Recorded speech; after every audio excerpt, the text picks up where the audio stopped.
Bonjour, chers frères et sœurs. Aujourd'hui, nous célébrons le 5e dimanche du temps de Carême. Aujourd'hui, c'est pratiquement le dernier dimanche de ce temps merveilleux que le Seigneur nous a accordé, car le dimanche prochain est déjà le dimanche des Rameaux.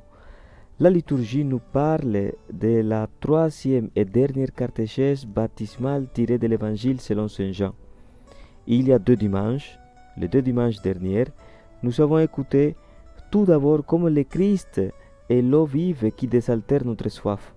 Les dimanches passés, nous avons écouté comme le Christ est aussi la lumière du monde qui illumine nos ténèbres. Et ce dimanche, nous verrons comme le Christ est la vie. La première parole est tirée du prophète Ézéchiel. Cette parole nous montre que le peuple d'Israël est déporté. Il est en exil, éloigné de Dieu à cause de sa propre infidélité à l'alliance.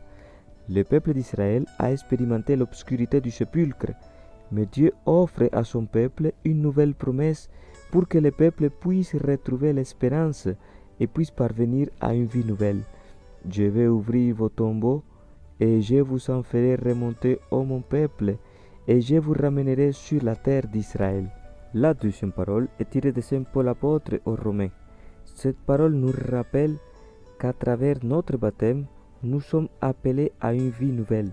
Selon Saint Paul, même si notre corps est voué à la mort, l'Esprit qui a ressuscité Jésus nous ressuscitera et nous donnera la vie de Dieu.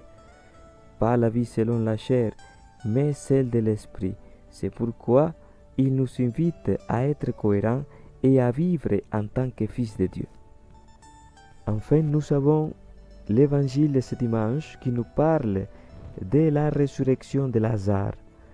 Dans les évangiles, nous trouvons 3 résurrections effectuées par Jésus.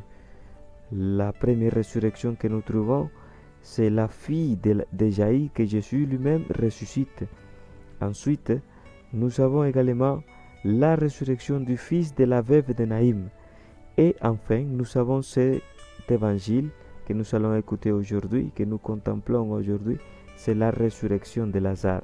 Ce dernier évangile, il est considéré comme le plus grand miracle effectué par Jésus pendant sa vie publique. Alors, comme nous l'avons déjà annoncé, cet évangile nous parle de la résurrection de Lazare. Et cet évangile est très riche. Il est d'ailleurs très long. On peut tirer beaucoup de détails qui peuvent véritablement nous aider dans notre vie spirituelle. Mais nous allons principalement nous concentrer sur 3 petits détails. La première des choses qui moi me touche de cet évangile, c'est principalement le fait que Jésus n'a pas intervenu quand Lazare était malade, mais plutôt quand il était déjà décédé. L'évangéliste dira, cette maladie ne conduit pas à la mort, mais elle est pour la gloire de Dieu, afin que par elle le Fils de Dieu soit glorifié.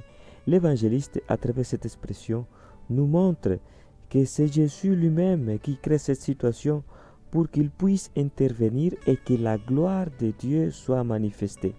En effet, Jésus dira, Lazare est mort et je me réjouis de n'a pas été là à cause de vous, en parlant de ses disciples, pour que vous croyiez.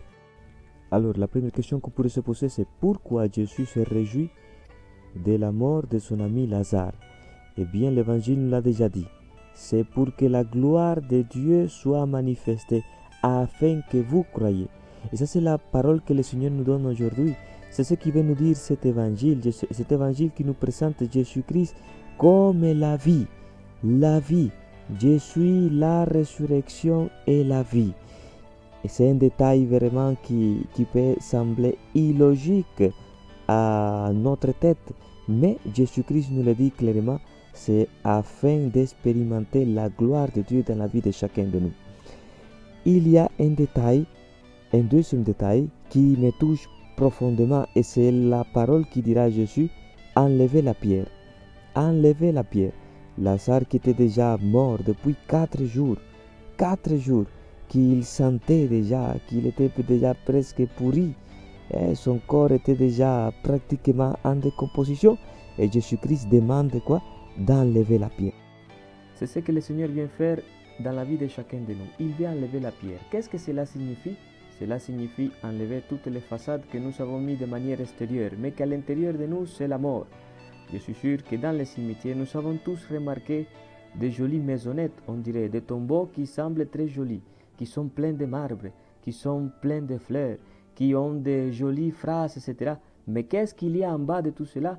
Il y a un mort. Il y a quelqu'un qui pourrit, quelqu'un qui sent déjà. Et beaucoup de fois, c'est l'image que nous avons de notre vie.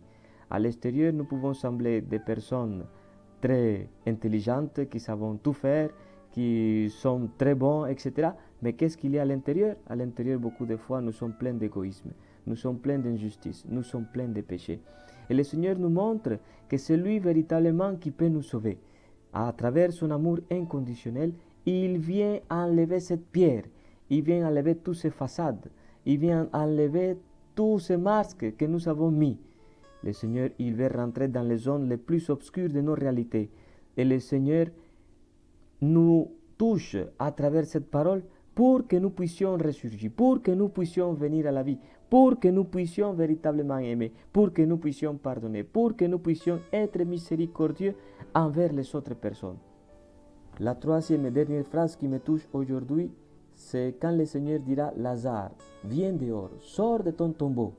De même que Lazare a écouté ces cris, de même le Seigneur nous appelle à sortir de l'égoïsme, à sortir du péché, à sortir de la gratification personnelle, au fond, à sortir de la mort. Et comment est-ce que le Seigneur vient nous tirer de là? C'est à travers la parole de Dieu, à travers la prédication, à travers la bonne nouvelle. La parole de Dieu qui a le pouvoir véritablement de nous ressusciter, de nous donner la vie. Le Seigneur nous invite à écouter, à cheminer vers la Pâque et à commencer à vivre en tant que ressuscité.